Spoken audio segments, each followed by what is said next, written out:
Why on earth were these so hard to get? Or were they?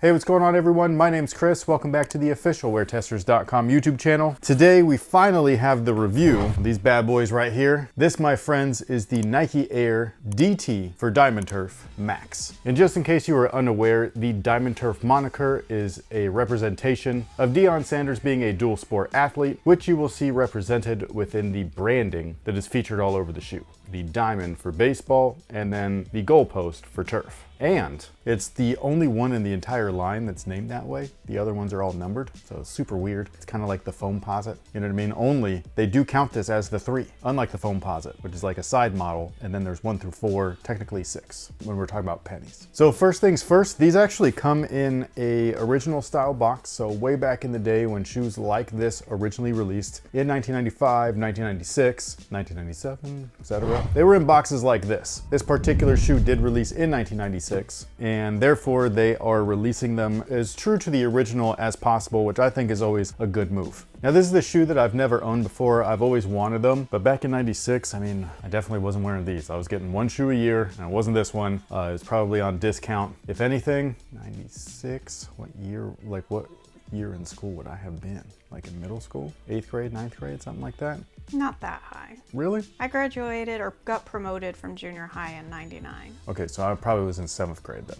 Okay. That was the first year that I got some Nikes. I was wearing those. And that was a bargain bin find. I had to find them literally in a bin. I've told that story before. If you haven't checked it out, go for it. But this guy right here is Deion Sanders' signature shoe. There was some controversy between Nike and Deion himself, because when they started retroing his stuff, he wasn't actually signed to the brand. So they like removed a lot of his branding, his name. He was not happy about that. He recently re-signed with the brand, and with that, they've actually partnered back up again to release or re-release stuff like this. Again, truer to original form, at least than ever before. Not only that, we're actually going to see cleated versions of these again, which I think is really dope. But like I was talking about before, this is the 3rd installment of the Diamond Turf line. So the original one looked like this, and then the second version looked like that. The third, obviously, is these bad boys, even though they weren't called the Diamond Turf 3s. And then they jumped over to the Diamond Turf 4, and my personal favorite, the Diamond Turf 5. I just think that they're cool looking, that's all. This one's definitely a close second, especially in the original white and red colorway.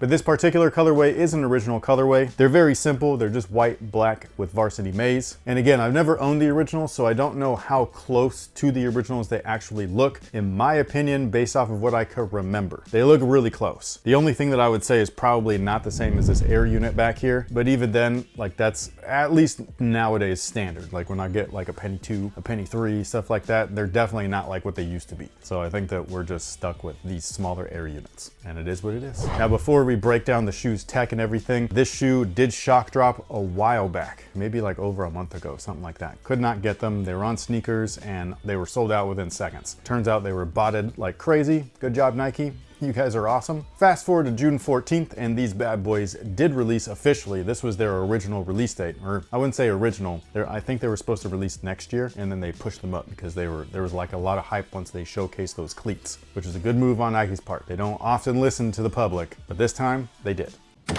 Thank you! Now, as for the shoe itself, this is a turf trainer, so it was meant for training off the field, I guess, but not, you know what I mean? Like turf, not actual grass, AstroTurf. And so with that, you can see that the outsole right here is really interesting looking. It's lugged. It's actually really thick. I remember back in the day, people were playing basketball in these things, especially on the black tops, because this right here is thick ass rubber. So if you're looking for something like that and it be durable, then there you go. I've always said, if you're looking for like a good outdoor basketball shoe, and I know that's not a basketball shoe, I'm just saying people were hooping in these back in the day, go 90s, man. They don't make that like they used to. Like they make things so you burn through them as fast as possible because they want you to go back and buy. But anyways, the outsole right here looks like the original. I think it looks good. Nothing really else to say other than look at that pretty ass face down there, man. You can see it right through the Air unit in the back. They definitely wouldn't have been able to do that without his consent. So I dig that. Now moving on up, we actually have a really thick and really beefy polyurethane midsole. It's not soft whatsoever. This actually reminds me of like the Barclays and stuff. This is a very similar style of shoe with Air Max in the back. There's air in the front, polyurethane, all that kind of stuff. Supposedly there is a large volume encapsulated air sole unit in the forefoot, at least in the originals. I don't know about this retro. I'm not cutting these in half. If you want to, feel free. Now the insole is this piece of shit right here. And even though the insole is not great or anything, I love that it has that original style graphic on there. I think it's dope. I love the Diamond Turf logo. I think it's really cool. Very nostalgic. Now the upper, much like the originals, is made out of 100% synthetic materials. So if you're one of those sneakerheads that doesn't want animal product on your stuff, this guy right here is going to be one of those shoes. They actually came with a sticker that states that synthetic materials are along the upper. So everything that you see on here, from the white like synthetic leather to the synthetic nubuck that's in black, it's all synthetic everything. There's no animal on here whatsoever. Again, just like the original. And much like the original, they do have these side vents that are along the lateral side right here. I don't know how well those are actually going to work because there's a lot of padding inside. And there's an internal sleeve. It's not a full sleeve, but it's about like attached at the midfoot over. It's cool that it's there, but is it functional? At the midfoot, we do have a strap. Not my favorite strap, I will say. There's been some straps that are really dope. This one is very like dinky. It's very small. And then at the top of the tongue, again, we've got that kind of like Diamond Turf style of logo. Again, awesome. On the rear, we got a very tiny air font right back there. Thought it was super cute. And then underneath there is a yellow swoosh. It looks awesome. But yeah, overall, I think that this is a very solid retro. I like it when they pay attention to details, and that's what they're doing here. All the way from the box to the product itself, I really do like it. But anyways, as far as sizing is concerned, they do fit true to size. Whatever you typically wear, that's exactly what I would go with. It feels like very much like a 90s shoe. Like, again, anything with this much polyurethane and not the soft squishy type of polyurethane, it's going to feel really dense and heavy on foot, especially on the bottom. These feel just like that. If you've worn any of those old Barclays, very similar. So that's probably like the best thing that I can like compare them to, is that they feel like that. But with all that being said, what do we have for today's question of the day? Sean Evans from Hot Ones has said that his show has ruined wings for him. When the camera turns off, do you ever look around and think, God, I'm sick of doing shoe reviews? No, although I think about that sometimes with Jordan 1s, but not like shoes overall. I really like what we do. Even on the few times where I felt like maybe I should hang things up, like it's always when I talk to you about it and stuff, and then you're like, bro, you keep talking about shoes. Like, you might as well just keep doing this. You know what I mean? Like, you don't shut up about sneakers. It's what I like. Like, even when I run into people anywhere, it's immediately like, oh, hey, I watch or used to watch your videos. And then it gets into like full blown, like they start asking about shoes and this, that, and the other. And I don't even like shy away from it. It's like, you can literally get me to talk to you for like 2 hours. I could see the chicken wing thing though, because you're eating that. I'm not eating those sneakers. Well, it's not only that you're eating chicken. I don't know how, like, what their filming schedule's like. They gotta be doing this like once a week, or maybe it's once a month. But even then, those are some gnarly wings. Well, it's not just the fact that, oh, I gotta eat chicken again. It's what it's doing to your insides. Right. Although I wonder if his insides have gotten used to it a little bit, but even then, like just that one, the bomb sauce, which I'm like morbidly curious to try, but like I also know that certain things hit the back of my throat and we're just done.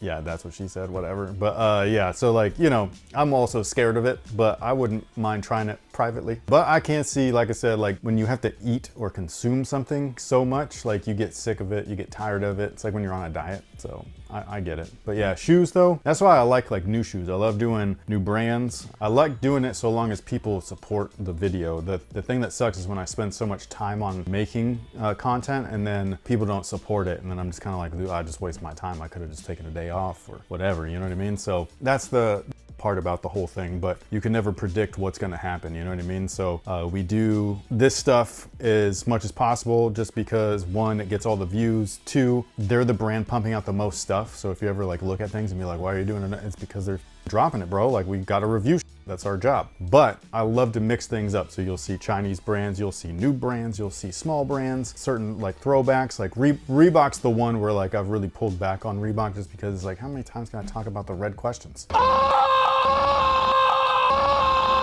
It's one of my favorite shoes ever. Stop releasing it, please. Put some hexalite on there, real hexalite. So yeah, that pretty much takes care of it. That was actually a good question. I like that. Way better than the would you rathers. Like, would you rather die this way or die that way? Like, so yeah. But anyways, let us know what you think about these bad boys down below in the comment section. Thank you guys for everything. We greatly appreciate you guys hanging out with us. This should be available right now, I think, something like that. So yeah, go check it out. There's also some other stuff on there that you might like. You never know. Link down below in the description. We'll catch you guys on the next one. So until then, have a good one.